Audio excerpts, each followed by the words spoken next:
In this second part of the video, we will discuss the shooting method.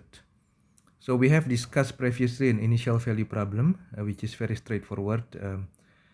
However, in a more general case, there should be a mixture of the boundary conditions at the beginning and at the end of the interval. Therefore, we have to use another method such as the shooting method. The idea of the shooting method is very simple and straightforward. So you guess the boundary conditions at the first border.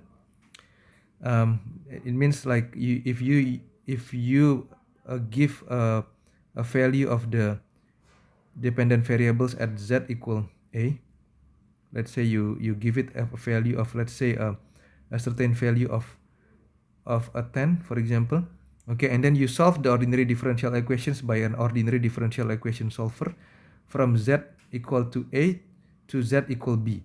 Then using this ODE solver, then you will have the value at z equal b is equal, let's say, some value of 2, for example, if the ODE solver giving decreasing a value with increasing independent variable value, and then you check the result at z equal b. So for example, this result with the known boundary condition.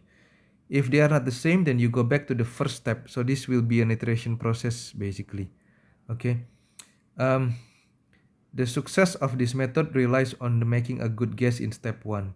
The step 1 to 3 can be viewed as a nonlinear problem, where a guess results in a residual. Therefore, you can use a solver to solve a nonlinear problem.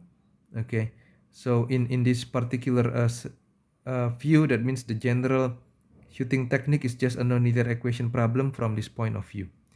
In each iteration, the equation solver calculates a new guess using the residual. If we can use that particular solver that to find that the residual should be made 0, then we incorporate the ODE solver into that residual code, then we can easily solve this particular problem. An example in here will be the previous example, tubular reactor with without dispersion. But in here, what we assume is that we, instead of knowing the conditions at the inlet, we know the concentrations at the outlet should be equal to 0.05. Okay, this concentrations is given at the outlet, so we need to find the inlet concentration that give the outlet concentration of Cl equal 0.05.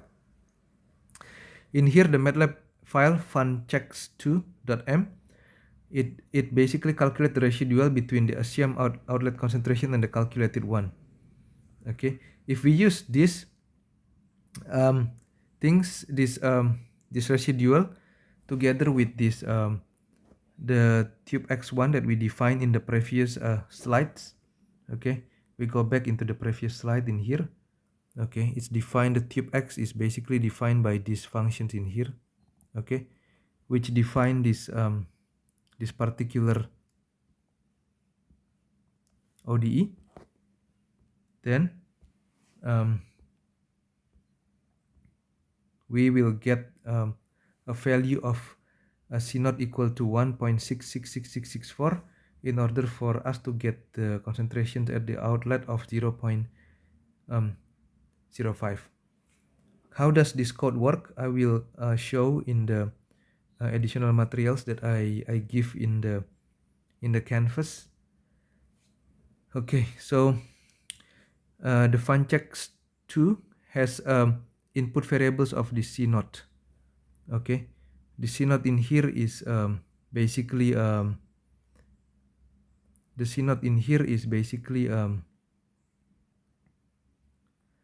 concentrations at the inlet.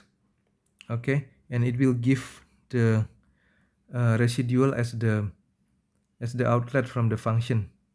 Okay, now we define the concentration at the outlet as equal to 0.05, and then we use ODE23 to solve the ordinary differential equation defined in tube x1. Okay, from 0 to 0.35, and then this one is giving the initial value of the concentrations in the inlet. Okay, and then we want to calculate from this, we get from this from this solver we will get a matrix of this Z and C as given in here, or I illustrate it in here. Okay, I illustrate in this in here. This matrix we get it from the MATLAB code. Okay, Z from the inlet to the outlet, and then with the profile of the concentrations from the inlet to the outlet. Okay, from this matrix we can extract the final value at the outlet by using this this code. Cn is equal C max size C 1.